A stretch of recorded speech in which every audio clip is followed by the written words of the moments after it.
Viral debrief. Coming up.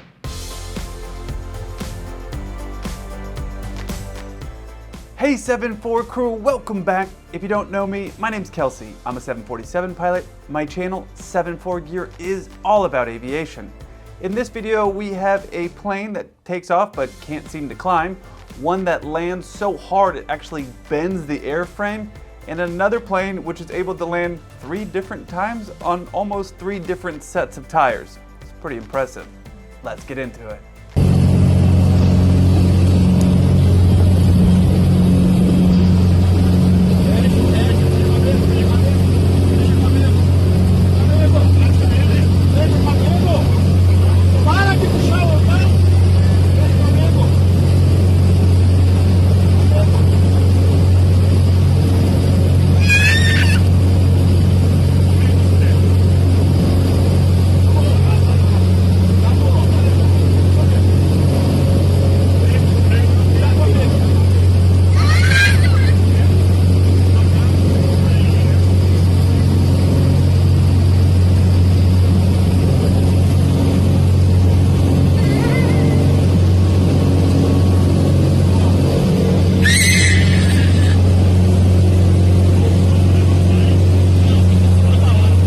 I have no idea where this clip is taking place, but I am 100% in agreement with the pilot in the back doing this.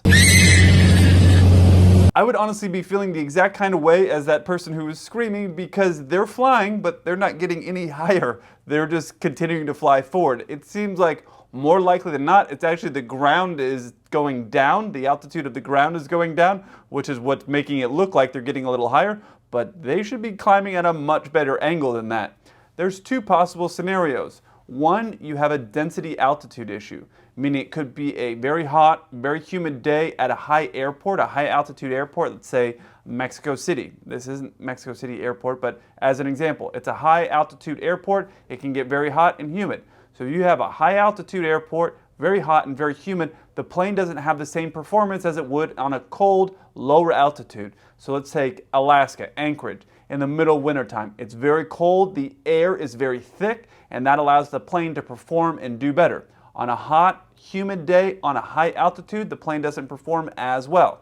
So that's one possible scenario. The other possible scenario is you have too many people in the plane, or too much weight in the plane. Kind of like if you saw the American Made they did with Tom Cruise, the drug cartels were trying to just pack the plane full, they didn't really care, they're just like, take it all, and then take the fat guy with you.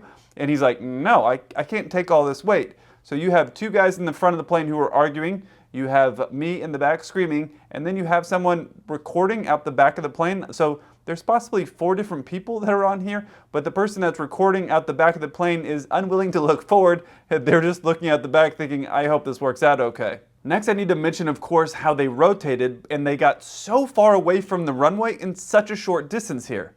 This is really far off, of course. To get the best performance and get away from the ground quickly, the best thing you can do, generally speaking, is keep your wings level. You'll notice most commercial aircraft, when we take off, before we make a bank to the left or to the right, we keep our wings level till we get to 400 or so feet. Now that's not always the case, but generally speaking, we do that to get away from the ground before we turn to the left or to the right.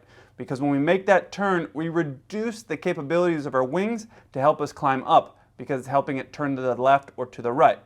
However, you'll notice that they took off here and have slid all the way to the left side of the runway here. That means they were at some level of a bank to get away from the runway. Now for those of you that are fearful flyers and you're thinking, oh man, so I live in Mexico City or Bogota, it's a high altitude airport, it's a hot day, it's humid, like what's gonna happen?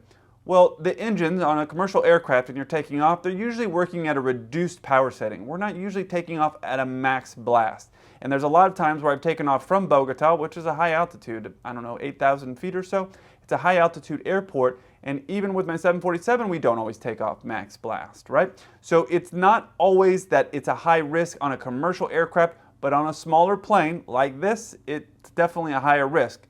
I've taken off in a small plane at an altitude of 8,000 or so feet, and on takeoff and on climb out, the entire time, the stall warning horn was going off, meaning the air was so thin that the plane was on the brink of stalling. It's not dangerous, you just have to know what you're doing when you're flying the aircraft, but it's something to be aware of. That doesn't happen to commercial aircraft, and there's a lot of performance that's set in place to make sure that there's enough climb performance that if an engine fails, that it's still able to continue to climb and do an evasive maneuver to get away from mountains or anything like that. All that stuff has been laid out on a commercial aircraft.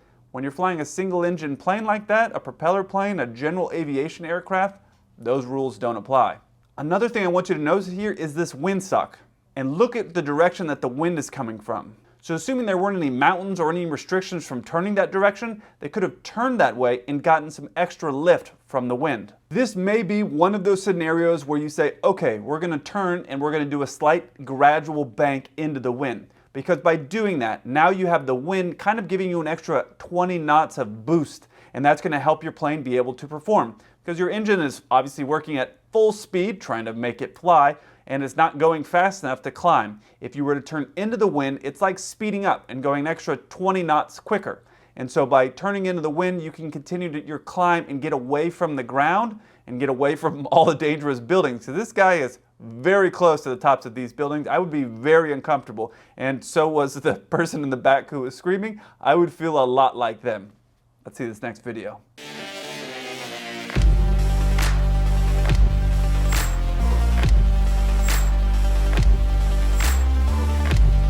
That landing was so hard it actually bent the airframe, but not probably in the way that you expected. Take a look at this video again. You see here the plane hit so hard it went back up in the air again, which takes a really hard landing for that to happen. It's never ever good to bend your aircraft because you're going to have a reputation for that, so that's something you never want to have happen. But when you go through flight school, it's common to bounce the plane. Have your landing so hard you bounce back up in the air again. I've done it a lot of times. However, on a commercial aircraft, that is not that easy to do. I've had some very firm landings. I mean, very firm. Glad that nobody videoed my firm landings, and I've never bounced back up in the air again.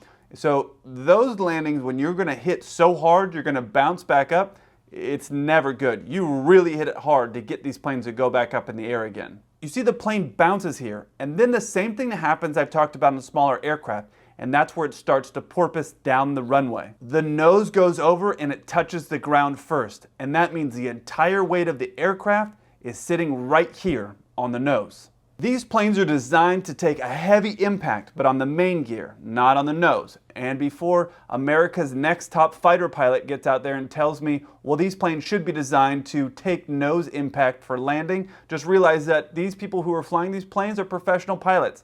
And so we get trained to not land on the nose. So for the amount of money that it would take to make an aircraft be able to take a nose landing while weighing this amount is just not necessary. Now on a smaller aircraft, all the planes that you learn to fly on, Cessnas and Diamonds and Cirruses, those planes can take a nose landing. I mean, not ridiculous amount of load, but the typical porpoise that you see. This that you see here, if that had happened on a small plane, that plane would have been fine. I've done literally that on a small plane. So it doesn't really matter, but once you get on a big aircraft, there's a lot more weight, a lot more momentum, and the plane is not set up to handle that type of impact on the nose. A contributing factor of what caused or what may have caused this initial hard bounce was that the plane was landing in gusty conditions. And what can happen is when you're 5 or 10 feet off the ground, if you're in a gust and all of a sudden the gust goes away, you lose all that airspeed right away, and you weren't planning on it. It's very hard to know when you're in a gust as you're getting into land. It's very hard. So that 5 or 10 feet, if you end up just kind of floating a little bit and you're in a gust, boom, that airspeed goes away and you just slam into the ground.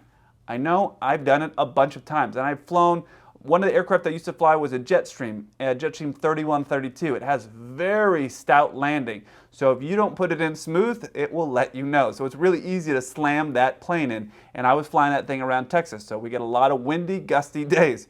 So there was times where I thought, oh, okay, this is looking really good. Nope, we're in a gust, and then bam, slam it in. And that's what happens, and that's what happened or possibly happened here. The difference is that if you let the nose go over, you can get into trouble, which is what happened and why this airframe got bent. Another possible scenario is the pilot bounced and didn't realize they were back up in the air, and they pushed the nose onto the ground to help improve the steering. But in reality, they pushed the nose down before the mains were on there, and so it bent the aircraft. On a commercial aircraft, you want to get the nose onto the ground as quickly as possible, and the reason for that is because that allows you to steer. So you'll see on smaller aircraft, guys will keep the nose up, and okay, cool, they're playing around and that's fine.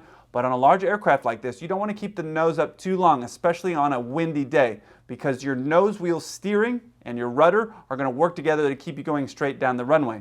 So you're going to want to get that nose down, but you want to fly it down. So it's kind of a tricky balance. You don't want to slam it down because you can injure or damage the aircraft. You don't want to let it fall down, meaning you keep it up so long that the airspeed bleeds off and then it slams into the ground. And then you just have to fly it down. And that just takes experience. So by getting the mains on, you're going to get that nose down quickly. Now maybe it's possible that these pilots thought, okay, our mains are down, let's get the nose down. And they kind of pushed it down, and that possibly caused it. I don't know. There was no real interview from these pilots that I could find explaining what was going on. And when they talked about this, it's one airline I was at, they were talking about this. Anyway, it's one of those things, I didn't see any report explaining exactly what the pilots say happened, but those are all possible scenarios of what could have caused this. So there was a lot of factors going on. You had gusty winds, you had a bounce landing, which is never good, and then you have someone pushing the nose over possibly with the intention to steer, or possibly the plane just nosed over because that was the way the momentum was carrying it. I don't really know. The thing to remember is that this is a profession where anything could happen to anybody, so you kind of have to stay humble, because I'll see sometimes pilots, and myself included, where you see something go like, I would never do that. But the reality is there's pilots that are very experienced, a lot more experienced than me, and they make mistakes. They miscalculate. They think crosswind and they put down the wrong foot, put down the wrong rudder and do something. There's a lot of things that guys with 20 or 30 years of international flying heavy jets experiences that they can mess up. So just realize you got to take everything and be very humble in this profession, because it's going to humble you if you're not humble. And then if you're running around telling everybody like, I'm the greatest pilot ever, and then you do something stupid like this, people are going to let you know. So you want to be professional, be the best possible pilot you can be, but also be humble and realize that you could make a mistake, and that's part of it.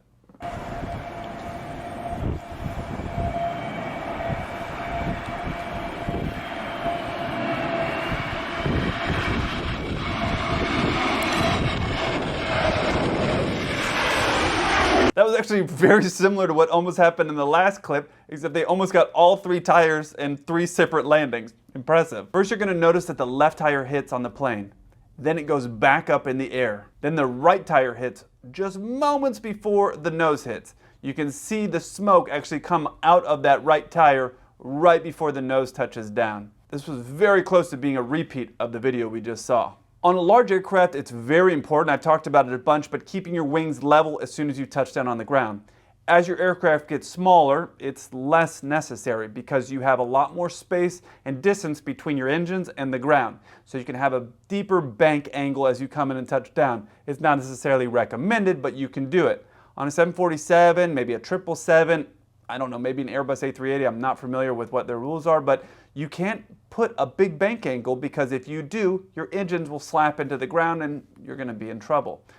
However, on a smaller aircraft like this, you can put a bit of a bank angle in there to cut down the wind if it's pushing you off the runway. Watch what happens here though. The wind is actually coming from the left. You can see that here in the windsock. And now it's possible they aren't properly lined up with the runway, since we can't see the runway here, but they're actually getting pushed to the right, and the pilot is making a last-minute correction and gets his left tire to hit the ground first. But there's another possibility, and that's the pilot was too soon in putting the wind correction in and then smashed the left tire down, which actually bounced it back up in the air and put the right tire down on the ground first, which is exactly what you don't want. You don't want to have a situation where your wing is high with the wind getting underneath it, because now you're really going to have to force it down. So that's never a good situation.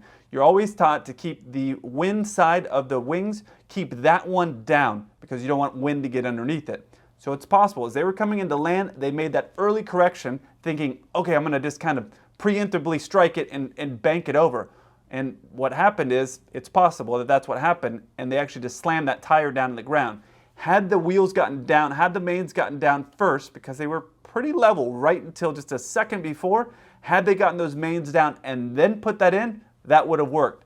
But by putting it in a little bit too soon, they got it down, bounced it up, and put it back to the other side. So that's what happened there. On a larger aircraft, these crosswinds can be a bit trickier, because you're going to have your main landing gear lined up over the middle of the runway, but you, because you're so far forward, looks like you're on the edge of the runway, which is a bit strange the first couple times you do it, because every time that you go through flight school in your whole life up until this point, you've been having the idea of always being down the middle, which is fine. When you're on a small plane that's 20 feet long, then yeah, you can be all the way sideways and you're down the middle of the runway, and that's the sight picture that you're used to seeing. When you have a plane that's a couple hundred feet long and you have a strong crosswind, the main landing gear will be over the middle and you'll be looking down the edge of the runway. And the thing is that if you do that correctly and have your main landing gear over where it's supposed to be, over the center of the runway, as soon as you straighten out that plane, hopefully 5 feet off the runway, you don't have to worry about the wind pushing you. You can keep your wings level. As soon as the mains touch down, then you can put the correction in there. It's a lot that's going on, so it's easy to mess it up. It's easy to anticipate. We've all anticipated something that hadn't happened yet, especially in flying. And when you do that and it gets caught on video, it ends up somewhere here. I've done it. A lot of pilots have done it. It just takes practice and continuing to try to perfect your craft. That's the reality. If you want to see some pilots who are struggling with their crosswind landings, and I kind of explain it in more detail, check out this video here. If you want to see somebody who knows nothing about aviation but talk like they know more than I do, check out this video up here. I look forward to hearing from you. Until then, keep the blue side up.